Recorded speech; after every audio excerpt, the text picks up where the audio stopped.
It was in the afternoon, at the club. As I recall it, we were drinking cocktails, and I was thinking what a bright, genial fellow Beverly Jones was, and how completely I had mistaken him. For myself, I admit it, I am a brighter, better man after drinking 2 cocktails than at any other time, quicker, kindlier, more genial, and higher morally. I had been telling stories in that inimitable way that one has after 2 cocktails. In reality, I only know 4 stories, and a 5th that I don't quite remember, but in moments of expansiveness they feel like a fund or flow. It was under such circumstances that I sat with Beverly Jones, and it was in shaking hands at leaving that he said, "I do wish, old chap, that you could run up to our summer place and give us the whole of August." And I answered, as I shook him warmly by the hand, "My dear fellow, I'd simply love to." "By gad, then it's a go," he said. "You must come up for August and wake us all up." Wake them up! Ye gods, me wake them up!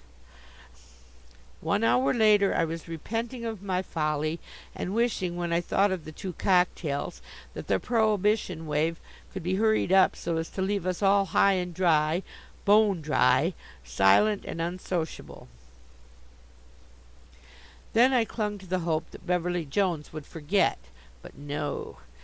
In due time his wife wrote to me. They were looking forward so much, she said, to my visit.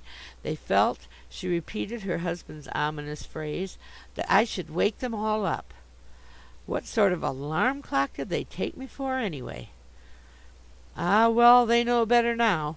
It was only yesterday afternoon that Beverly Jones found me standing here in the gloom of some cedar trees beside the edge of the pond, and took me back so quietly to the house that I realized he thought I meant to drown myself. So I did. I could have stood it better, my coming here, I mean, if they hadn't come down to the station in a body to meet me, and one of those long vehicles with seats down the sides, silly-looking men in colored blazers and girls with no hats, all making a hullabaloo of welcome. "We are quite a small party," Mrs. Beverly Jones had written. Small? Great heavens, what would they call a large one? And even those at the station turned out to be only half of them.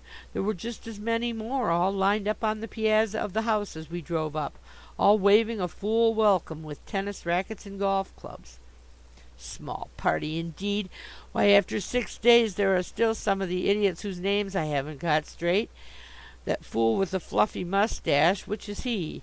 And that jackass that made the salad at the picnic yesterday, is he the brother of the woman with the guitar, or who?